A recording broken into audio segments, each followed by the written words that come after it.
Comencem. I això és un acte organitzat per CGT Baix Camp Priorat. Jo soc el Martí, soc delegat del 112 de Reus i comencem aquest acte de lluita sindical per parlar de vagues, de conflictes. Us explico primer com està organitzat aquest acte. Ara parlarem d'experiències de vagues, de conflictes que hi ha hagut a Catalunya. Han vingut delegats sindicals d'aquí prop i de Barcelona i explicaran el seu cas.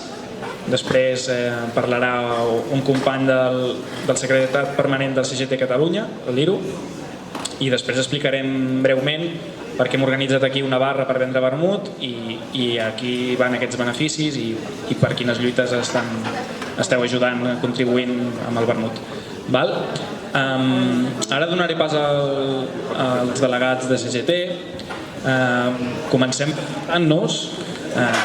Dieu el vostre nom. De moment les presento breument. Ella és la Bio, del sector del videojoc. Ella és la Pati, d'Acrílicos Vallejo, de Vilanova. Ella és la Kika, de Sindicat de Llogateres de Salou, i ella és l'Ivan, de Secomsa, de Botarell. D'acord? Expliqueu-me breument el vostre conflicte, la vostra empresa, si hi ha hagut una vaga, què ha passat, d'acord? Perquè la gent sàpiga... Comencem per tu, Bio, sisplau. Hola, primer de tot, disculpeu-me perquè jo soc de Corunya, aprenent català, però encara no me da per fer un discurs, així que continuaré en castellà. Perdón. Yo soy Violeta, formo parte de CEP, es la coordinadora sindical del videojuego. Es una coordinadora a nivel estatal que somos muchos sindicatos de CGT, principalmente Barcelona y Madrid, que es donde hay más empresas, pero también Galicia, Canarias, Andalucía, Valencia. Nosotras hemos tenido el pasado 13 de febrero la primera huelga del sector en la historia del videojuego de este país. Fue por Ubisoft, que tiene sede en Barcelona. Y nada, las luchas que estamos haciendo ahora es principalmente por la defensa del teletrabajo y también porque venimos de 2 años anteriores en los que ha habido miles y miles de despidos en el sector a nivel mundial y en España llevamos como 15 ERES en empresas distintas o a veces en la misma empresa. Bueno, está siendo un caos. Yo soy Patricia, también hablo en castellano porque aparte soy de más lejos. Soy de Acrílicos Vallejo, es una empresa en la que llevo 19 años, pero hace 2 recién se constituyó un comité como tal. Hicimos la primer huelga. Es una fábrica de pinturas acrílicas y que está muy asociada al mundo de videojuegos, Warhammer. Entonces a nivel mundial somos muy conocidos y hicimos una huelga por el protocolo de acoso laboral, por subida salarial y por seguridad laboral porque teníamos graves problemas a nivel empresarial y entonces pues empezamos la primera huelga y no sé si habrá algunas cuantas más, pero estamos en la lucha. Molt bé. Hola, soy Kika, vecina de Salou, de la promoción de Imocriteria de Salou, que ahora ha sido adquirida gracias a nosotros y al Sindicato de Llogateras por Incasol. Y ha sido una lucha brutal. Yo personalmente estuve 1 año con un desahucio cada mes. Eso sabéis lo que requiere, ¿no? Papeles, sellos, ir a los juzgados, esto era cada mes. Y bueno, gracias a la unión de los vecinos, a la organización, a la ayuda del Sindicato de Llogateras, a afiliarnos, pues conseguimos donde estamos ahora, que ha pasado a ser unos pisos protegidos, esperemos que para siempre, y que no nos echen de nuestras casas. Pero nadie apostaba de que esto se fuera a hacer. Fue una lucha muy intensa, hablar con los vecinos, motivarlos, porque había momentos en que era brutal el acoso de la Caixa, de que no nos iban a echar, que íbamos a tener que pagar todos los costes de los juzgados, que las multas. Bueno, habían vecinos que no lo soportaron esta presión y se tuvieron que ir. Y los pocos que quedamos, pues lo hemos conseguido. Así que hay que unirse, somos una comunidad muy importante y hay que estar unidos, organizados, sobre todo es muy importante también que estemos organizados, que no vayamos a lo loco, ni que hagamos cosas que nos dejemos llevar por los nervios, por la ansiedad, por el miedo. El miedo hay que aparcarlo, que no nos lleva a ninguna parte, os lo digo por experiencia. Y luego pues esto es que entre todos nos podemos ayudar y podemos conseguir mucho. Así que espero que os afiliéis al Sindicat de Llogateres. Hola, jo sóc l'Ivan, sóc el president del comitè d'empresa de Secomsa. Nosaltres vam començar una vaga al setembre que va durar 24 dies. Aquesta vaga va ser perquè estàvem encallats en la negociació d'un conveni. Portàvem gairebé 2 anys negociant el conveni i després ja de moltes preses de pèl vam decidir fer una vaga. Una vaga que va durar 24 dies. Va ser molt dura perquè tampoc no hi va haver molt a nivell de companys, molts van passar, però a nivell de CGT ens vam sentir molt ajudats i gràcies a això estem a punt de firmar ja el conveni, que en principi si no hi ha res aquesta setmana el firmarem. Molt bé, ara us preguntaré per com us vau començar a organitzar o com va començar el conflicte amb l'empresa, perquè és una cosa que sempre els treballadors quan entren en una empresa o quan s'afilien els fa cosa... Hi ha una sèrie de pors que parlàvem abans, de fer enfadar l'empresa o la por que et facin fora o simplement la inexperiència de que mai hem organitzat una vaga o mai hem estat al comitè d'empresa. I ens parlàvem aquí darrere que això se n'aprèn fent. Expliqueu una mica quina era la situació, quina era la por dels companys, com va néixer la vostra plataforma, si existia abans el comitè d'empresa, si hi havia hagut lluites abans, una mica aquest inici de la lluita.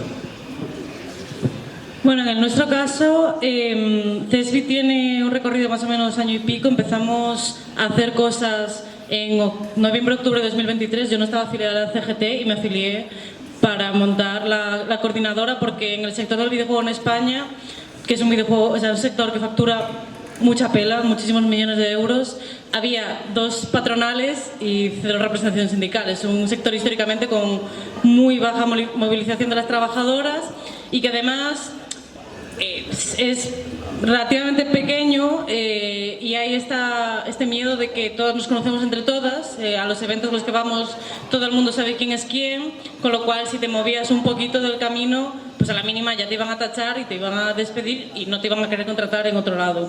Además, lo que decía antes, venimos de un periodo a nivel mundial, hubo una burbuja después del COVID de que se invirtió muchísimo en videojuegos, hubo muchísimo dinero, ese dinero ahora no está dando resultado porque las inversiones en videojuegos son de muy alto valor y de un riesgo bastante alto, pues son muchos años de producción para que luego salga un videojuego y si no llegan las expectativas todos a la calle.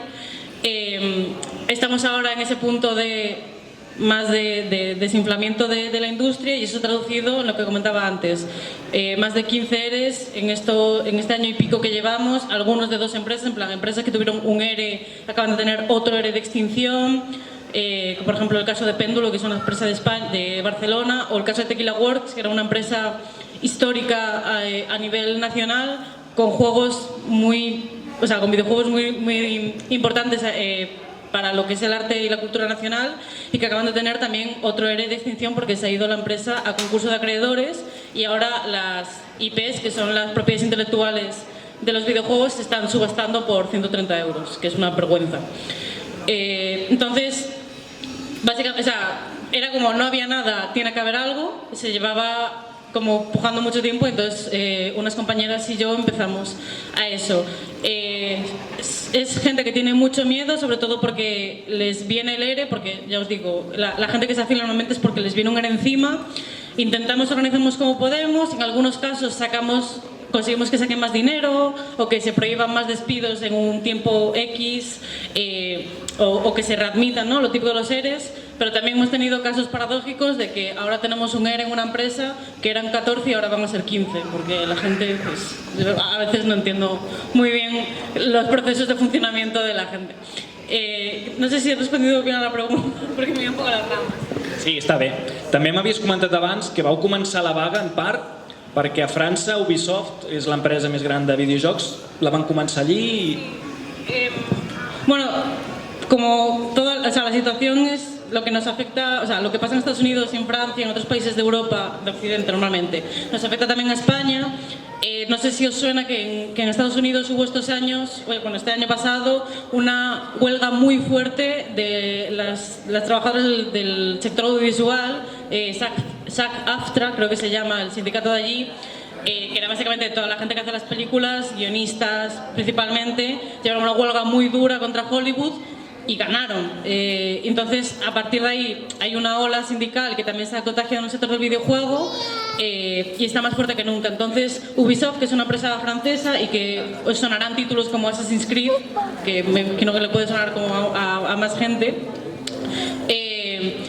o sea, ya sabéis que en Francia son un poco más cañeros que aquí con las huelgas. Entonces allí tenían, en 3 de las sedes que tienen en Francia, tenían huelga y las compañeras de aquí de Ubisoft Consolas se unieron el pasado 13 de febrero en la primera huelga del sector del videojuego, o sea, de España, que para nosotros es algo bastante histórico porque ya os digo, era un sector completamente desmovilizado y eso, principalmente es pues, mejorar las condiciones salariales, que no vuelva a teletrabajo, porque hay muchos casos de personas que la sede de la empresa está en Barcelona, pero igual están trabajando en Cádiz y no pueden moverse de un día para otro a trabajar en Barcelona y a vivir en Barcelona, sobre todo, como ya comentará la compañera de Yogateres, con la situación del alquiler que tenemos en la ciudad. I tu, Pati, a Acrílicos Vallejo, era la primera vaga que fèieu? Com va començar amb la plantilla? La gent us va seguir ràpid? Com estava l'actitud de la plantilla? En nuestro caso, al ser un comité nuevo y con mucha gente de muchos años, había mucho miedo en general desde inicio del comité y todo. Así que este año en el cual yo empecé de presidenta del comité, pusimos una demanda colectiva, inspecciones de trabajo, y como no daba resultado, aparte nos compró un grupo inversor, que sabemos lo que eso conlleva, empezamos a detectar que no había solución a la problemática de seguridad laboral y fue un trabajo de meses de concientizar a la gente que nos teníamos que mover, que teníamos que hacer algo y fue un proceso. Había mucho, la palabra cuando pienso es miedo. Miedo en qué va a pasar, miedo si va a salir la gente, miedo si íbamos a luchar, cuánto iba a durar, todo era un miedo y las represalias posteriores, porque siempre hay miedos. Pero claro, al entrar este grupo inversor, entre 5 directivos se llevaban la misma cantidad que otros 80 trabajadores económicamente hablando, era una barbaridad. Se nos caía literalmente el techo en la cabeza de los trabajadores. Y a más sufriendo una situación de acoso de un directivo de operaciones constante en los trabajadores. Había que hacer algo. Y como el diálogo no fue suficiente, decidimos entrar a huelga, se hizo una asamblea, hubo apoyo, pero hasta el día 1, que fue el 25 de noviembre, o sea, el día de comenzar, no sabía realmente si iba a haber apoyo. Y salió casi el 98% de la plantilla afuera. Molt bé, això que explica segurament també li sonarà al company de Secomsa o als treballadors del 112, que és que quan comencem un conflicte no comencem ja amb una vaga, fem denúncies d'inspecció laboral o denúncies a l'empresa perquè veiem coses que no quadren i a partir d'aquí segurament topem amb una empresa que diu no a tot i el següent pas acostuma a ser la vaga. Quica, abans parlaves que diu que tenies un desnonament cada mes, que és molta feina de papers, però com comenceu a organitzar-vos les veïnes afectades? Feu assemblees, us trobeu un dia? Explica una mica aquest procés perquè la gent no s'apunta a una vaga d'un dia per un altre. Bueno, nosotros empezamos a observar que los vecinos se iban a la calle, o sea, se iban. La Vanessa, una chavala con su niña, ahí ya nos rompió el corazón. Ahí dijimos, esto no puede continuar. La siguiente fui yo. Y ahí nos reunimos los vecinos, hablamos y ¿sabes lo que pasa? Que es lo que comentaban nuestras compañeras, es el miedo te bloquea, porque ¿dónde vas a ir enfrentándote a la caixa? ¿Estás loca? El ayuntamiento, no tenéis nada que hacer, la asistenta social, Habitatge de Tarragona, todo el mundo nos decía, buscaros algo, tener un plan B. Esto se puede alargar, pero no vais a conseguir nada. Y esas eran las respuestas, picaras a la puerta que picaras. Y entonces yo dije, bueno, es que aunque yo me quiera ir, ¿dónde me voy? Si es que no hay viviendas. Y ahí empezamos pues a tener unas reuniones, bueno, ¿por qué tú no haces esto? Vamos a poner carteles, y eso ya te explotó la cabeza. Cuando pusimos los carteles y veía la gente pasaba por el edificio, un edificio que había tenido premios porque era sostenible, placas solares, el sistema de plantas que para dar frescor en verano y no tener que usar el aire acondicionado. Jamás se utilizó como tal, jamás, nunca nos dejaron. La Caixa nunca dejó que conectáramos las placas solares, que podíamos dar luz para nosotros y todo el vecindario. Pero bueno, es que tengo tantas cosas que decir que me vengo arriba. Entonces empezamos a reunirnos y a hacer eso. Pusimos los carteles en las fachadas y la gente que pasaba, que iba por Aventura, la gente que iba por el Empriu a pasear y veía todo aquello, pues no entendían nada. Y luego pisos cerrados, se tiraron 2 años, más de 2 años, más de no sé si eran 40 y pico pisos cerrados, porque la gente la echaban y se dejaban porque querían vender. Entonces a partir de ahí nos pusimos en contacto con el sindicato de Yugatés y ellos nos ayudaron, nos dieron 4 puntos para poder organizar, porque la gente no sabe, tampoco tenemos ni idea de qué hacer, dónde dirigirnos, cómo expresarte, no es que te quiera convencer, quiero que veas lo que me está pasando. No te tengo que convencer de nada, ven y míralo. Y mira la situación, que tú no tienes piso de alquiler y aquí hay 40 cerrados. Es que es así de simple, pero llevarlo a cabo y explicarlo costaba. Y así fue como empezó todo, con la ayuda del sindicato, los vecinos unirnos, a vecinos que a partir de una edad tienen miedo, es que no voy a hacer esto, van a tomar represalias, me van a tal. Y entonces, pero el paso fue ese, de hablar, reunirse y estar unidos. Ivan, el teu cas a Secomsa, més que preguntar-te com va començar, m'agradaria que m'expliquessis. Secomsa, si no us sona, és la recollida de brossa del Baix Camp, no? Com va començar la comparació, el conflicte el primer dia i potser passat 15 dies?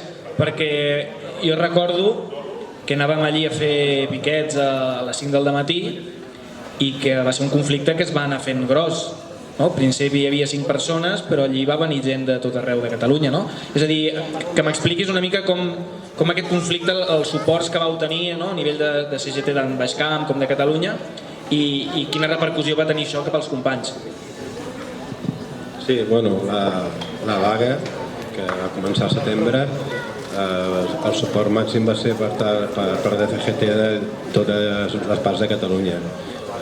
No només a nivell estar allí físicament, sinó també es va fer una caixa de resistència que va ajudar a allargar la vaga, perquè una vaga de 24 dies suposa un cop econòmic molt fort, i saber que hi ha un recolzament econòmic per part de CGT i de fet se van recordar molts calés, doncs això va ajudar molt i va poder fer que la vaga durés el que tenia que durar per poder tindre els seus fruits. Gràcies a allò vam poder activar una miqueta el conveni, perquè feia 2 anys que el portàvem i gràcies a això després de 6 mesos ja estem a punt de firmar. Sí, de moment s'han comentat 2 coses que ara també aniré a preguntar, que és el contacte, sigui amb el sindicat de llogateres o amb la CGT, a nivell d'organització, que és molt important, i una altra cosa que crec que és important és explicar el conflicte, socialitzar-lo. O sigui, tu parlaves de cartells, que quan vau començar a posar cartells es van enfadar, però també a través de les xarxes socials. És a dir, quina importància ha tingut en el vostre conflicte explicar-lo bé. Una cosa que ens obsessiona quan organitzem vagues, ens aconsellen des del sindicat: expliqueu-ho fora, perquè si el conflicte queda dins de l'empresa no se n'entera ningú.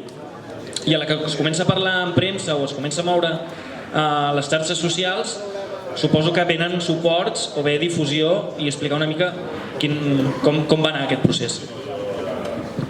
Sí, de hecho nosotras, una cosa que nos encontramos mucho cuando nos viene trabajadoras de una empresa con un ERE, es que les decimos, mira, o sea, hay un procedimiento que es el legal, que es cómo se desarrolla el ERE. Además, yo no sé en vuestras empresas, pero en las empresas de videojuegos nadie tiene puta idea de cómo hacer bien un ERE, porque hay una regla básica en el ERE que es no despides a personas, quitas puestos de trabajo. Pero en los EREs que nos hemos encontrado, en todos, estaban diciendo fulanito, fulanito y fulanito, os vais. Y eso ya es razón, o sea, puede ser razón suficiente como para declarar nulo el ERE. O sea, a partir de ahí hacen barrabasadas. Pero bueno, lo que iba a decir, que teniendo como muchas veces las de ganar, la gente tiene tanto miedo que ante las acciones sindicales que proponíamos el resto de compañeros del CESBI, que era redes, anunciamos que habéis hecho sección, hacemos un hilo en Twitter o en Blue Sky explicando vuestros conflictos, en plan, ¿qué reivindicáis todo eso? La primera respuesta era no, porque no queremos cabrear más a los jefes. Y era como, que os están despidiendo. ¿Qué es lo peor que pueden hacer que despedir? Creo que me he manchado esto. Perdón. Había mucho miedo incluso a hacer acciones tan sencillas como dar promoción en redes, y lo hemos tenido que pelear mucho, y al final la gente, primero, redes funciona mucho más para que gente que es como tú vea el conflicto y te apoye. No le va a hacer cambiar la opinión de tu jefe, como mucho les va a cabrear, pero prefiero, ya está, de perdidos al río. Y luego una cosa que en nuestro caso funciona muy bien es que en la huelga de Ubisoft hicimos un directo, porque en Barcelona, en el local de la calle Burgos, se ha habilitado un espacio de radio, como una cabina, ¿no?, de radio, en la que ya se han hecho más programas. Entonces Ignasi, que es el compañero de prensa de allí de Barcelona, me dijo, oye, vente, vamos a hablar con más gente de CESBI. Trajimos también a Marta Trivi, que es una periodista muy potente del sector, y además es una tía, bueno, que ya conocíamos de hace tiempo y sabíamos el discurso que podía dar. También contamos con Carlos, que es de CGT Informática de Barcelona, creo, que habían tenido una huelga hace relativamente poco, entonces como que se conectó con nosotras y el discurso que dio estaba súper chulo. También pudimos hacer una conexión en directo con los piquetes de Montpellier, que era una de las sedes en Francia, donde también se estaba haciendo la huelga. Y ese directo, que lo retransmitimos por YouTube, la verdad es que tuvo muy buena acogida. Aún a día de hoy me encuentro gente que me dice, oye, tú estuviste, porque yo era la que presentaba el programa un poco, ¿no?, y lo conducía. ¿Tú eres la que estaba en el programa? Y yo, sí, joder, me sorprende la cantidad de gente que lo ha llegado a ver, y no solo eso, sino que ha quedado grabado, y luego eso se puede reaprovechar para publicar en Reels de Instagram o en TikTok, que eso llega también a mucha más gente. Y es una manera, si lo haces editado bien, cortito, de hacer que tu mensaje, lo que comentaba Martí, llegue a mucha más gente, y en nuestro caso es completamente fundamental. En el teu cas, Pati, Acrílicos Vallejo és una empresa força coneguda arreu del món, no? Recordo en algun moment arribar a llegir missatges de suport de treballadors dels Estats Units o coses així. Explica una mica com va aquest procés de difusió de missatges. Aquí también tengo que mencionar a Ignasi, que nos ayudó muchísimo, a Marta, que fue la que hay que difundir, ¿no? Y automáticamente empezamos a estar en Instagram, en Twitter, gracias a prensa del CGT, que empezó a hacer difusión y a contactar con diferentes medios, con toda la prensa de Cataluña, la local también. Y luego eso empezó a correr, y cuando quiero acordar me pedían entrevistas del mundo Warhammer, de Londres, de Estados Unidos, y tenía que responder preguntas, conexión en videollamada, que había alcanzado en una semana igual a todo el mundo, y empezamos a recibir tanto por caja de resistencia, que se ha mencionado antes, desde fuera, gracias a la difusión que hace nuestro sindicato también y la campaña de ayuda. Y luego los mensajes, inclusive en la página, en Instagram de Acrílicos Vallejo, la gente diciendo, no vamos a comprar hasta que no cuiden al personal. Entonces fue muy rápido y llegamos a todo el mundo, así que es muy importante las redes. En el teu cas, Quica, abans has parlat ja de la difusió dels cartells, sí que m'agradaria preguntar-te per la principal dificultat que heu tingut a l'hora d'organitzar-vos, i quines han estat les vostres victòries. Heu aconseguit reunions, heu aconseguit aturar desnonaments. Explica això, les dificultats i les victòries, si pot ser. Bueno, las dificultades era que no veías ningún apoyo por parte de nadie. Tú te ibas al ayuntamiento, te presentabas en un pleno y te echaban a la calle. Y entonces ese momento de publicidad que salía en el Instagram, que salía en las redes sociales y tal, era cuestión de horas. Si no eres constante, se olvida. Igual de rápido se divulga y igual de rápido se olvida. Hay que ser muy constante. Gente, yo por ejemplo, que no estoy puesta en estos temas, necesitamos ayuda. Entonces yo creo que cada persona tiene su rol y es importante el equipo para que cada uno haga su funcionamiento en el tema. Hay gente, no todo el mundo sabemos de todo, claro. Y luego, ¿qué hemos conseguido? Pues gracias a ser constantes, a la lucha, a no bajar la guardia, a no rendirse, a picar a la vecina, me preocupa esto, ¿qué es lo que hago? A mandar 25.000 WhatsApps porque no entiendo un texto y me lo tienen que explicar. Gracias a eso, a la paciencia de esta gente también, pues hemos llegado a conseguir que tenemos nuestra casa. No nos han echado de la casa, pero cuando hicimos la huelga devolvimos los recibos. ¡Buah, estáis locos! No sabéis lo que habéis hecho. Madre mía, con Imocriteria, no sabéis con quién nos metéis. Y nadie, aún viéndolo, no se lo creía. Pero tú has devuelto el recibo, pero tú pagabas, pero tú, ¿por qué no te han renovado el contrato? Constantemente era en duda lo que te estoy explicando, que es que nos echan a la calle porque les da la gana, porque quieren vender los pisos y ya está, no hay más.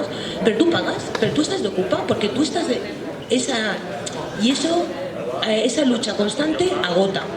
Te afecta incluso en tu salud, te afecta. Pero está tu vecino, va, ánimo, que lo vamos a conseguir. O sea, cuando uno baja, pues el otro... Y eso es muy importante. Por eso las reuniones, la comunidad, tomarte una cerveza, hablar de tu problema, de lo que te está pasando, donde tú no llegas, llegaré yo, porque estoy contigo. Y esa, como se ha hecho siempre, y si nos hemos olvidado, cuando las vecinas salían al patio y Ana, que me he quedado sin jabón, ¿dónde está esto? No se puede perder. Y en Salou pasó esto. En Salou nos reuníamos, hacíamos los carteles los domingos por la mañana. La mayoría tenemos trabajos de temporada, que trabajamos todos los días, pero siempre encontrábamos el momento. El otro criticón, tenemos un vecino que es el criticón, a ese lo cogíamos, le damos una cervecita y se venía arriba. No pasa nada, hay que buscar hay que buscar el método y lo hay y se consigue. Lucha, mira dónde estoy en mi casa. Cuando todo el mundo me decía que no, que me iban a echar con un desahucio cada mes y estoy en mi casa. Y gracias a mis compañeros del sindicato de llogaters.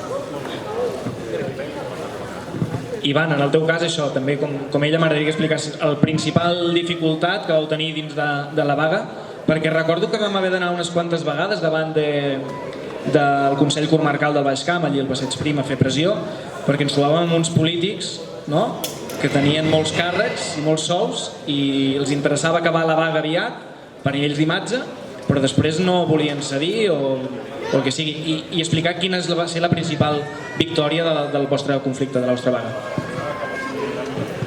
En el cas de Secomsa, com que era una vaga que afectava tot el tema de les escombraries, doncs s'ha de dir que es van vindre televisions locals i digitals que van fer fàcil la difusió. També CGT també va ajudar molt en aquest aspecte i bueno, a nivell més així local van aparèixer unes pintades als camions que deien que estaven en vaga i a nivell dels pobles pues sí, la gent també s'estava enterant.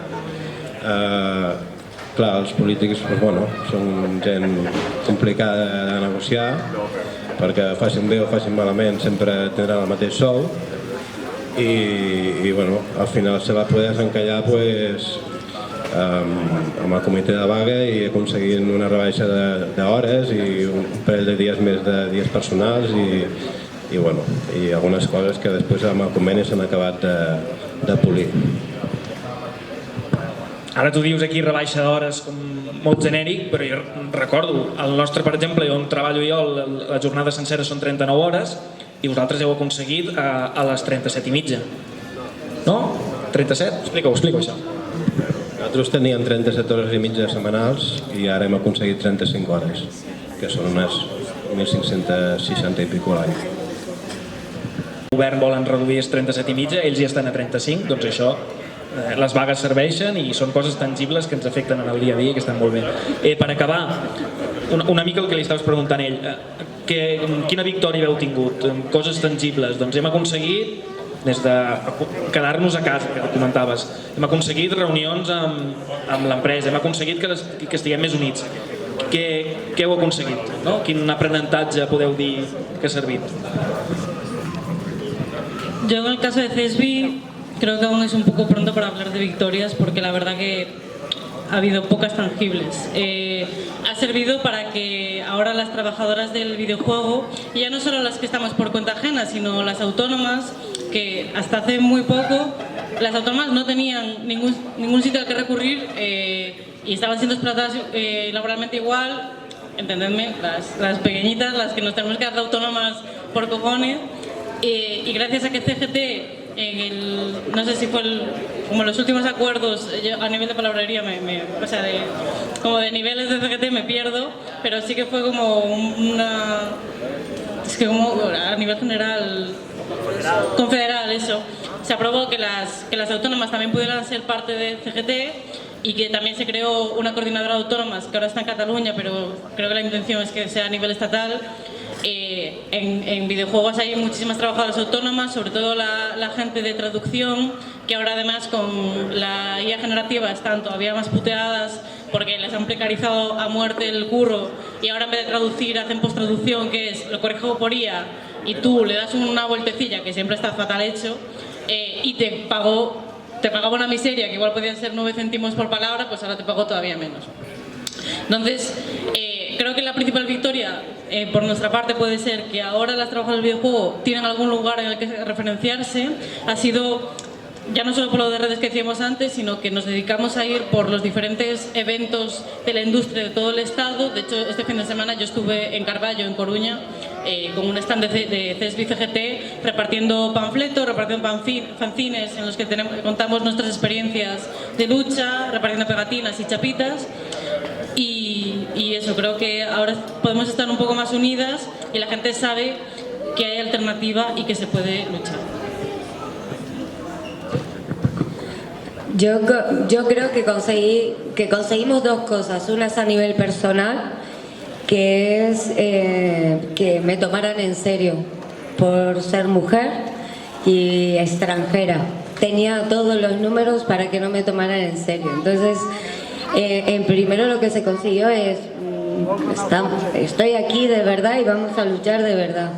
Y a nivel colectivo se consiguió las mejoras que pedíamos a nivel de seguridad y salud, que las instalaciones, las maquinarias se arreglaran, una subida salarial para todo el mundo, menos directivos, claro, y una ayuda social para padres en septiembre para estudios hasta los 25 años. Y luego conseguimos sentarnos para hacer un protocolo de acoso con cara y ojos y una buena formación tanto a nosotros como al personal en general. Entonces conseguimos mucho, porque conseguir todo lo que pedíamos era demasiado y sin embargo la lucha unidos, con el apoyo de CGT, con el apoyo en general tanto físico como la caja de resistencia de todos los compañeros, y todo merece que luchemos y alcanzar los objetivos que tenemos. Molt bé, victòries, parlaves abans. Nuestra victoria, yo personalmente, mi victoria es que perdí el miedo, confié y yo sabía que no me iban a sacar de mi casa, porque yo vi cuando es muy impactante ver los Mossos, la urbana, pero cuando vi toda la gente que vino a apoyarme, a ayudarme, que aún siguen ahí, aquello fue la mayor victoria. Valió la pena ese año de que viví en cajas. Viví en cajas porque era mañana me van a echar a la calle, mañana me van a echar a la calle. Y entonces cuando vi el apoyo de la gente, valió la pena toda la lucha, valió la pena, y eso te vienes arriba. Y eso es lo que siempre insisto, confiar entre nosotros y que la Caixa ¡Qué hijos de puta! Es que la Caixa son unos cabrones. Son unos cabrones. Es que necesito, por favor, dejadme que me desahogue. Me quiero hacer la fila, pero es que no me sale. Lo pasamos tan mal y se cachondearon tanto de nosotros, y el apoyo del ayuntamiento, de asistentes sociales, de todo el mundo, les hacía la ola. Es que venía alguien de la Caixa y les hacía la ola. Es que te llamaban por teléfono y te decían, ¿qué estás haciendo? Venga, va, te damos una semana para que te vayas, porque si no te vas a cagar. Es que era así, llamadas cada semana. ¿Qué victoria? Pues máximo. Estoy a tope y ahora veo que no solamente es la Caixa, somos todos, y la Caixa ha sido lo nombrado, lo más fuerte, porque Salou ha conseguido algo muy grande, pero creo que ahora tenemos más fuerza, y la próxima, si eres tú, vamos a estar contigo, y hay que hablar y hay que explicar y organizarse, siempre organizados, con orden y con un acuerdo, no a lo loco, porque eso no te lleva a ninguna parte. Bueno, la millor victòria sí també potser va ser el recolzament que vam tenir de Catalunya, des de CGT, del Sindicat de l'Habitatge, de gent que no coneixíem, no? I veure que hi ha gent allí a les 5 del matí per ajudar-te, doncs sí, és una cosa que a nivell personal va ser molt maco. I al revés, nosaltres, en el nostre cas, a nivell de companys de l'empresa, vam sortir una miqueta decepcionats, perquè al final d'una empresa de 160 treballadors vam ser 20 o 25 que vam fer la vaga. Bueno, acabem aquí, no us aixequeu encara, li passo el micròfon a l'Iro i després explicarem això que dèiem, a què va destinat els diners del vermut, i posarem música i ja està, però us deixo amb l'Iro, d'acord?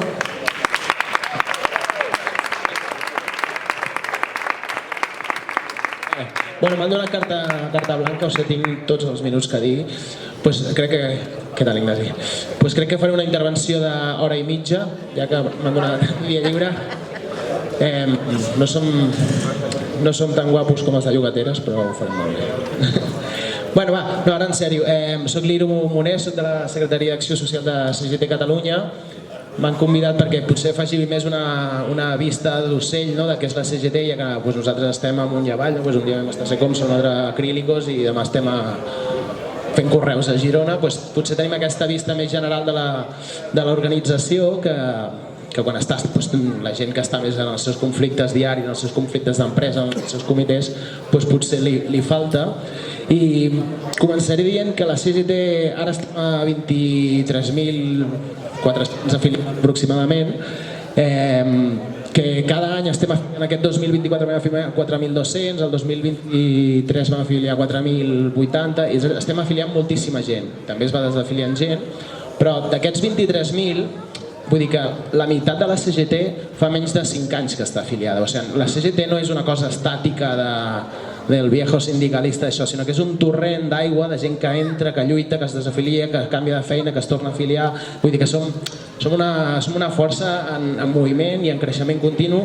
Aquest 2024, per exemple, afiliar 400 persones de menys de 30 anys. O sigui, també que el sindicalisme laboral, que s'entén com una cosa més ja que tu tens el treball fix, ja que estàs a la teva empresa, que ja saps com funciona i fas un pas endavant i entres al comitè o a la secció. No, hi ha gent precària que és el seu segon treball, que treballa en un forn de pa de merda i li fan fer hores extres, doncs també s'afilia a la CGT i també lluita perquè no hagi de fer aquestes hores extres, o si les ha de fer se li paguin.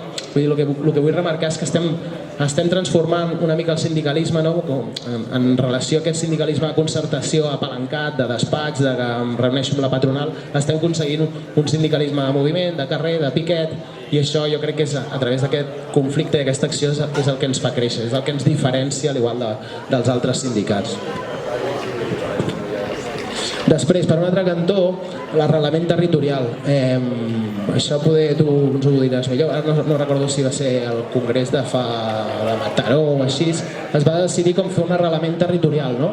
Mentre sempre es tendia aquí a Tarragona, a Ciutat de Tarragona, tenir com un sindicat més gran, es va decidir fer al revés que fa Comissions UGT. Comissions UGT agafa a les capitals de província i a les capitals industrials, munta xiringuito i es dedica a les grans empreses d'això. Nosaltres volem ser un sindicat social, volem ser un sindicat amb arrels al territori. Per això, per exemple, en els últims anys hem obert un munt de locals. A Berga hem obert nou local, hem obert nou local a Terres de l'Ebre, a Tortosa, tenim aquí a Reus, tenim al Vendrell, a Valls, no sé quants no hem obert, a Tàrrega, entre Lleida, això s'han obert. Llavors, aquest arrelament territorial també el que ens dona és aquesta força a l'hora de socialitzar els conflictes, que quan hi ha un conflicte a l'empresa, quan va haver el conflicte a Clínicos Vallejo o de Secomsa, que potser és el que més conec dels que hi havia avui aquí, vam intentar que des del Sindicat d'Habitatge de Reus, a la cultura popular, la gent de la colla d'aquí, no sé què, com impregnar tota la població. I aquest sistema de socialització del conflicte, de treure del polígon, de la fàbrica, els conflictes laborals ens va molt bé perquè fas participar més gent i això, el tema s'encomana. I crec que ara mateix estem amb 56 sindicats, 11 estan a Barcelona però tots els altres estan fora, amb 22 seus territorials, des de Lleida fins a Girona, des de Terres de l'Ebre fins a Girona, des de Lleida fins al Garraf. Estem obrint nuclis a la Seu d'Urgell, estem obrint nuclis al Pallars, hi ha gent interessada a Ripoll, hi ha gent interessada en obrir nucli a Puigcerdà, vull dir que estem creixent, estem fent una xarxa densa de sindicalisme de combat per poder estar presents, i això és una de les poques organitzacions que ara mateix ho té a tota Catalunya. Per altra banda, el que deia una mica abans, nosaltres som un sindicat, potser conflicte moltes vegades els de comissions, en paritari, en reunions paritàries, això ens diuen que són com, sou els gamberros, que el conflicte, la vaga, però després... Però no només anem al conflicte per anar al conflicte, anem al conflicte perquè sabem que el conflicte és el que ens dona victòries. O sigui, el sistema antic de comissions UGT de tancar-se a un despatx i creure que el negociador superllest de comissions UGT enganyarà la patronal i hi haurà allà un conveni de l'hòstia és fals. Això no funciona, i si veieu, la relació salaris de la vida, cost de la vida, està caient en picat des de fa 3 dècades. Aleshores, nosaltres el que creiem és que per anar a una sala de negociació té que haver-hi pressió. Si no hi ha pressió, la patronal no et donarà res. És que em sembla algo molt obvi, però els dos sindicats majoritaris a Catalunya i a l'estat espanyol no ho entenen, això.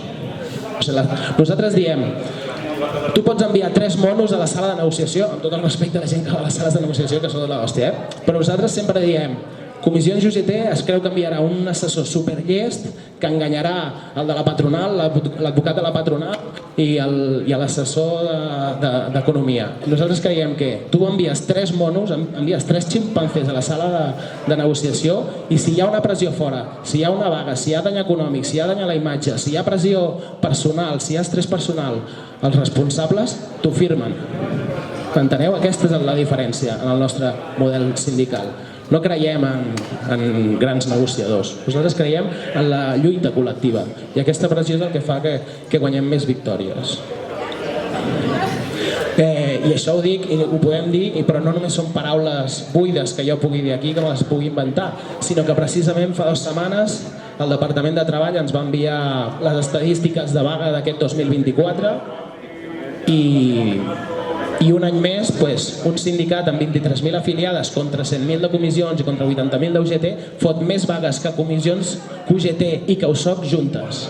O sigui, CGT aquest 2024 ha fet un 34% de les vagues de Catalunya. Té més seguiment les vagues de CGT, un sindicat de 23.000 afiliats, que 2 sindicats que amb USOC juntaran quasi 200.000 afiliats. M'enteneu? Per això estem creixent. No estem creixent perquè siguem més garrulos, més guapos o perquè les nostres banderes siguin de color no. Estem creixent en base al conflicte i això la veritat és que és tot un orgull. Que no és créixer en contra d'algú, sinó és créixer perquè el nostre mètode està funcionant.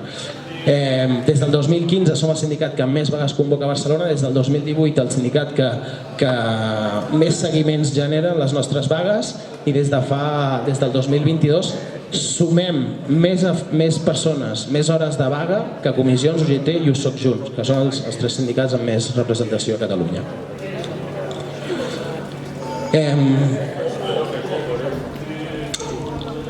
El que nosaltres en aquesta línia de tirar per la vaga i pel conflicte i la pressió per aconseguir millores tant econòmiques com socials a les empreses, vam veure que la caixa de resistència era que moltes vegades les vagues llargues queien perquè la gent ha de pagar el lloguer, perquè la gent ha de pagar l'hipoteca o perquè la gent ha de donar-li de menjar als seus. I per això al gener del 2023 vam aprovar la caixa de resistència i la vam implementar, em sembla que al cap de 3 mesos. O sigui, ara ja fa un parell d'anys que està funcionant la caixa de resistència. La caixa de resistència simplement és que a partir del tercer dia de vaga sencera, de jornada sencera, la CGT et paga entre un salari mínim interprofessional i un salari mínim interprofessional i mig al dia de vaga. Això què ens ha permès? Ens ha permès aquest any passat, doncs, per exemple, Secomsa, 28 dies, 25 dies, Precero al Penedès, quasi 3 mesos, va començar octubre i la vam tancar al Nadal. Clar, això és una cosa afegida. Els empresaris fan el seu càlcul. Aviam, aquests hippies de merda m'aguantaran el primer mes de vaga i després es quedaran sense un duro, i aquí és quan els doblego. Clar, amb la caixa de resistència, que per això estan les organitzacions, per agafar els recursos que tenim, tota l'organització, i un dia els volquem a Acrílicos Vallejo, i un dia els volquem amb els del videojoc, i un dia els volquem amb els de Precero, per això estan les organitzacions. Ells no tenen aquest càlcul, no saben quants diners tenim a la caixa de resistència, no es poden imaginar si podem aguantar 3 mesos o podem estar un any. I va ser en un ple allà a l'Arbós que el tonto del PP va mirar, no sé si l'Instagram o el Twitter, i va dir: es que están locos, tienen una caja de resistencia, pueden aguantar un año en huelga. I va ser allò que va fer caure una peça, i l'altra peça va fer caure l'altra peça, i al final el PSC, que de socialista té res, va caure i li va donar el que era seu, li va donar una pujada salarial, li va fer una rebaixa d'hores, li va fer unes mesures per la salut laboral, perquè és una feina molt dura de la recollida de residus, i vam guanyar. Però va ser gràcies a que els recursos de l'organització en aquell moment es van centrar allà. Demà ho centrarem a Correus, demà ho centrarem on faci falta. Per això és important estar organitzades, i encara que potser avui no tingueu un conflicte, o avui no treballeu, o avui esteu a punt de jubilar-vos, que n'hi ha alguns que han tingut molta sort aquí, doncs aquests recursos no es queden en un no res, sinó que són útils per seguir endavant. I hem fet un mini guió abans. Si estic una mica atontat és culpa de la Marta Minguella, que ahir em va tenir fins les 3 a Xerrameca.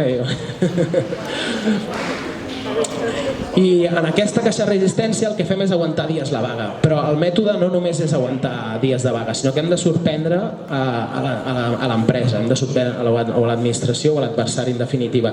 I la CGT té molt clar: vagues amb caixa de resistència per aguantar els dies que faci falta, una organització prèvia a base de secció, a base d'afiliats, socialització al conflicte al territori.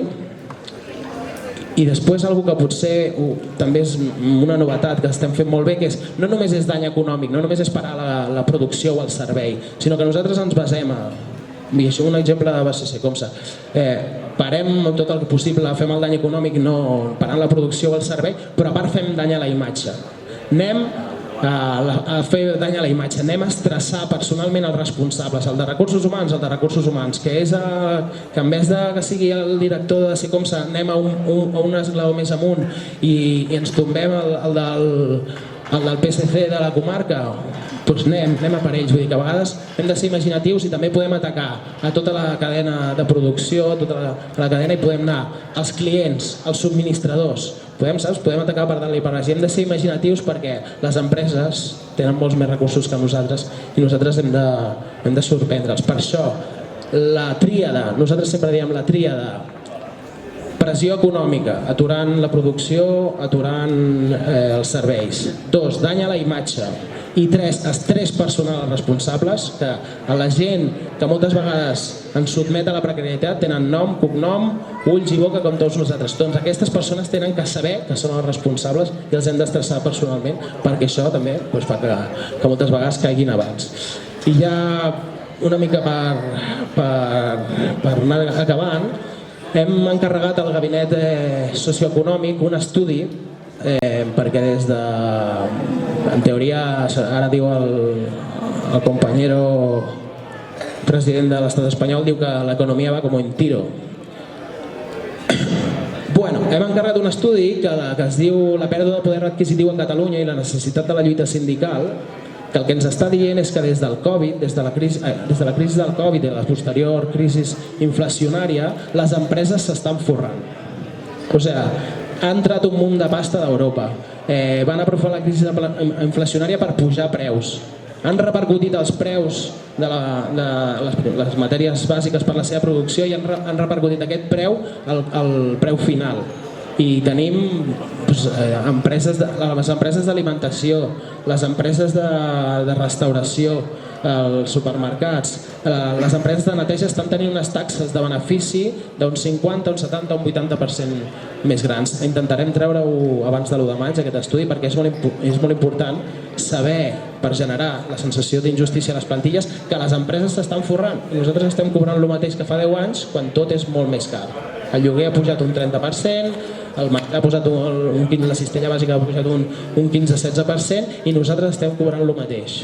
I hem de generar aquesta sensació d'injustícia per dir-li, a part del que us esteu enduent, paràsits, empresaris, és nostre. I hem de començar una línia de vagues ofensives. Perquè si ara no apretem i recuperem part del que és nostre, part del que produïm, del benefici del que produïm, pot venir una altra crisi i començarem de molt més enrere. Perquè si ja ens vam descapitalitzar i vam perdre poder adquisitiu amb l'última crisi, si ara en ve una altra, ara Trump es torna a l'ELO i aquí torna una crisi econòmica, partirem de molt menys i les passarem molt més putes. Llavors crec que és el moment de començar vagues ofensives allà on estem forts, allà on tinguem seccions fortes, on tinguem gent organitzada a les empreses o els grups per tirar endavant vagues ofensives amb aquests mètodes que sabem, amb el suport de tota la CGT de Catalunya, de tota l'organització, que se centri en un punt perquè exemples d'aquí de Tarragona és que vam tenir primer Secoms al setembre, ho ha dit ell molt bé, va ser molt dur, jo recordo 150-160 treballadors, al final 25 organitzats, però a la CGT vam anar tots allà. Allà jo me'n recordo que hi havia professors de Lleida, professors del Garraf, professors de Barcelona, gent del metall, gent de neteges, jo mateix que soc de la construcció, o sigui, vam anar tots allà, paràvem, vam dir, avui aquí no passa ningú, vam fotre una barricada de foc i al final es va guanyar. Nosaltres estàvem allà, aquí tenim els tons coberts fins al diumenge i l'empresa un dijous va caure. Quan ens pensem que l'empresa no s'immuta i que no és... un dia fa pam i es derrumba. Hem de tenir molt clars que no són invencibles.